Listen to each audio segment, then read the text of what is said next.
Alang sa umaabot nga State of the Nation address sa presidente, adunay hangyo ang mga residente nga kanunay makasinati og grabing pagbaha sa Mandaue City nga maabagan sila sa kagamhanan. Ano ang report ni Nico Sereno?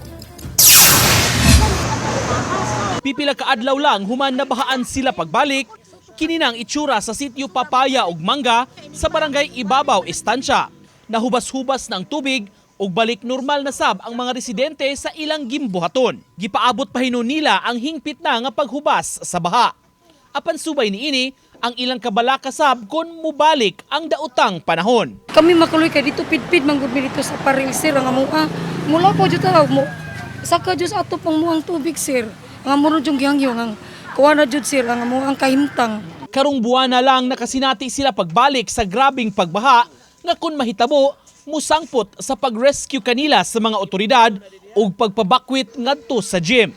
Aminado sila nga kanunayng pangulbaan kung musugod na ang bating panahon. Mao nga nang hinaot sila matabangan sa gobyerno ug kapangitaan og konkretong solusyon sa ilang suliran. Basta tagaan man yag kanang sa gamay lang nga luna ba nga yami naay kapuy-an namo ba nga dili na mi mabahaan. Balag gamay basta di lang mabahaan, dili lang maigo tas landslide. Ang baha nga masolba jud.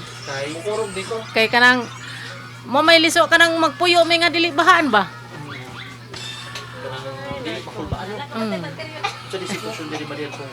Nada ko kin tubig oy mahadlok ta. Usa sa gitumbok nga nakatampo sa baha ang nabara nga drainage system sa unahang bahin sa dapit tungod sa bag-ong karsada nga natukod. Uban ni Godfrey Relien, Nico Sereno,